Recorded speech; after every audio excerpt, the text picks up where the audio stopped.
كنت سهرانة بالليل وفتحت التلاجة لقيت فيها صدرين فراخ، قلت ادلع نفسي وادلعكم معايا.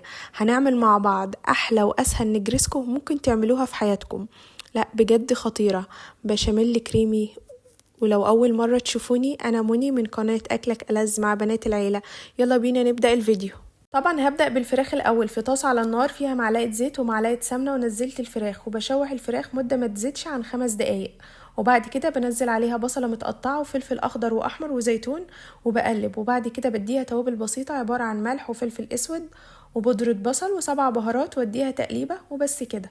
اسلق المكرونه في حله فيها ميه بتغلي، وضفت فيها شويه ملح ونزلت المكرونه. وطبعا اهم حاجه في السلق التقليب المستمر. جينا لمرحله البشاميل. في حله على النار نزلت فيها 5 معالق سمنه وعليهم 5 معالق دقيق. مجرد ما الدقيق يتحمص مع السمنه وريحته تطلع معايا وياخد لون ذهبي جميل، بنزود اللبن. بحتاج تقريبا 6 كوبايات. بنزود اللبن بالايد والمضرب بالايد التانية عشان ما يكلكعش. بنقلب كويس مع نار هادية لحد ما نتأكد ان مفيهوش اي تكتلات.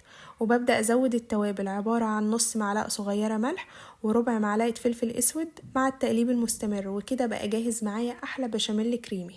جبت الصينية ونزلت فيها نص المكرونة وعليها شوية من البشاميل، وقلبي بقى كويس وفرديها في الصينية. وبعد كده نزلت الفراخ بالحشوة الرهيبة اللي عملناها، ونزلي باقي المكرونة وفرديها كويس.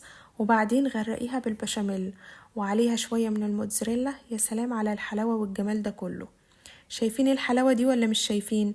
ودخليها الفرن لحد ما تاخد لون ذهبي حلو كده.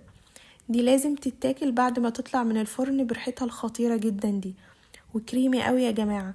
انا بحب اكلها اول لما تطلع من الفرن، بجد حلوة قوي. وهطلع قطع منها، طبعا مش هتكون متماسكة علشان لسه سخنة مولعة، بس بنحبها كده.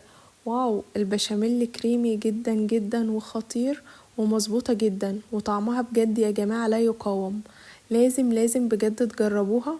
وهستنى تكتبولي رأيكم في الكومنتس، واشوفكم في فيديو جديد مع مني في قناة اكلك ألذ مع بنات العيلة. وما تنسوش اللايك والشير والمتابعة. باي باي.